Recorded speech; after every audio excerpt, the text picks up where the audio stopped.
Assalamualaikum warahmatullahi wabarakatuh. Saya Azmi Aulia dengan NIM C1C022036.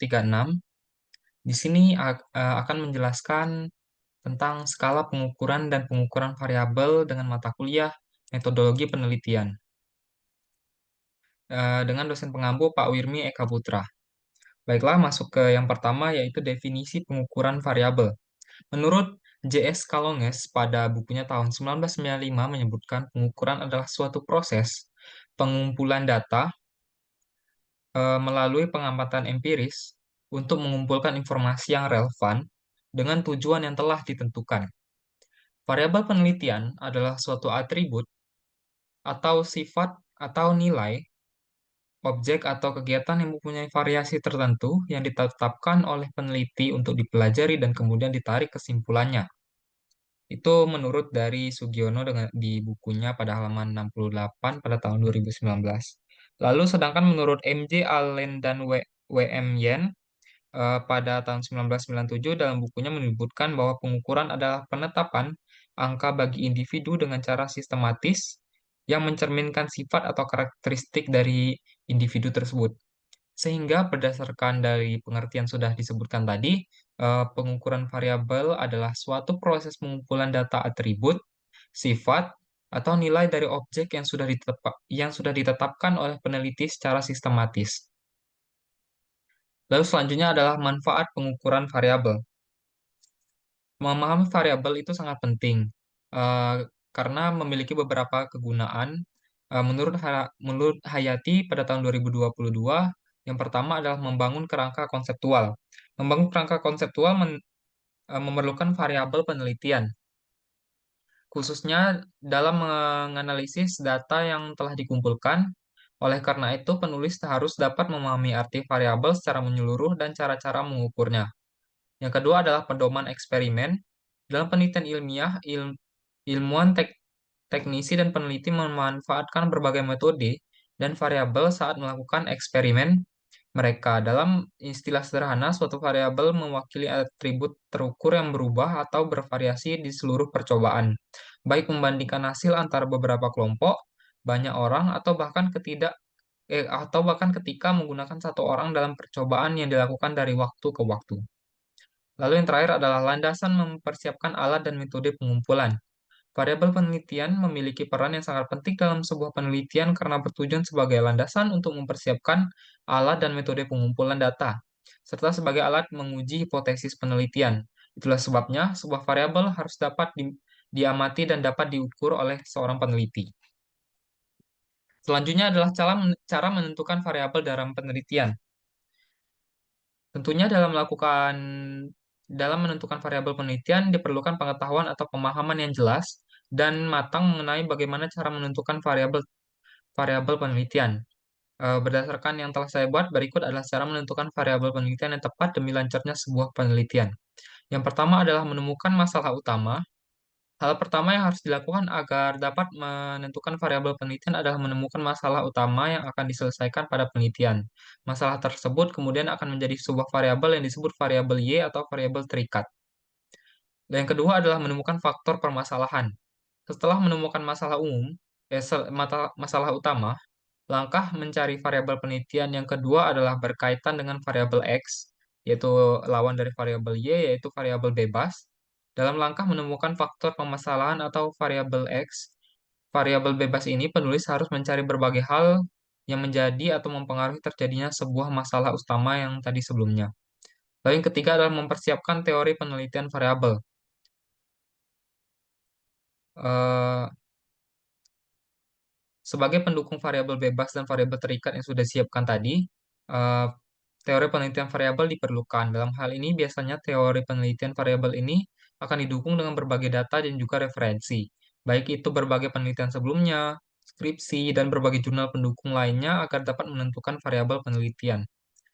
Yang keempat adalah persiapan penelitian. Untuk Kemudian yang perlu Anda lakukan untuk menentukan variabel penelitian adalah memulai mempersiapkan atau menyiapkan kebutuhan dalam penelitian. Bisa dimulai dari mempersiapkan berbagai rencananya, mempersiapkan dokumen, mempersiapkan dana yang diperlukan, di mana lokasi penelitian akan berlangsung dan keperluan pendukung biaya. Yang terakhir adalah mencari dan memahami penelitian.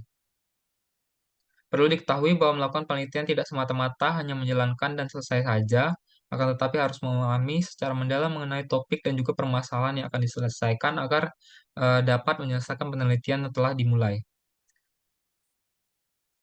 Lalu selanjutnya di sini ada jenis-jenis pengukuran variabel. Terdapat variabel yang dapat terdapat variabel yang dapat mempengaruhi hasil penelitian yang dilakukan oleh seorang peneliti. Oleh karena itu, untuk mempermudah dalam penggolongannya, variabel dibedakan menjadi berbagai jenis. Dilihat dari yang pertama adalah hubungan antar variabel. Berdasarkan hal ini dibagi lagi menjadi tiga jenis. Yang pertama ada variabel bebas, merupakan jenis variabel yang menjadi penyebab adanya perubahan pada variabel yang lainnya. Lalu variabel terikat merupakan jenis variabel yang dipengaruhi oleh adanya perubahan variabel bebas. Yang terakhir adalah variabel kontrol merupakan jenis variabel yang dapat dikendalikan atau dikontrol oleh seorang peneliti. Lalu selanjutnya adalah sifat variabel. Sifat variabel ada dua, yaitu sifat statis merupakan jenis variabel yang tidak dapat berubah-ubah nilainya, keadaan atau bahkan karakteristiknya. Yang kedua adalah sifat variabel dinamis merupakan kebalikan dari variabel tersebut di mana keadaan dan karakteristiknya dapat berubah-ubah. Yang ketiga adalah urgensi faktual. Yang hal ini terbagi menjadi dua, yaitu variabel konseptual. Variabel konseptual merupakan variabel yang tersembunyi atau tidak terlihat melalui berbagai fakta yang ada. Akan tetapi variabel konseptual ini biasanya dapat dilihat dan diteliti melalui indikator. Yang kedua adalah variabel faktual merupakan variabel yang dapat dilihat melalui fakta yang ada. Lalu selanjutnya ada variabel pengukur yang dibagi menjadi empat, yaitu nominal, ordinal, interval, dan rasio yang akan dibahas nanti. Yang terakhir ada penampilan waktu pengukuran yang mana terbagi menjadi dua, yaitu variabel maksimalis adalah variabel yang dapat yang dalam proses pengumpulan data terdapat dorongan kepada responden. Lalu yang terakhir ada variabel tipikalis, merupakan jenis variabel yang dalam proses pengumpulan datanya tidak disertai dengan dorongan kepada koresponden. Selanjutnya adalah definisi skala pengukuran. Ska- Skala merupakan perbandingan antar kategori di mana masing-masing kategori diberi bobot nilai yang berbeda. Menurut Azwar dalam bukunya, mendefinisikan pengukuran sebagai suatu prosedur pemberian angka atau kuantifikasi terhadap atribut atau variabel sepanjang garis kontinum. Dengan demikian, secara sederhana, pengukuran dapat dikatakan sebagai suatu prosedur membandingkan antara atribut yang hendak diukur dengan alat ukurnya.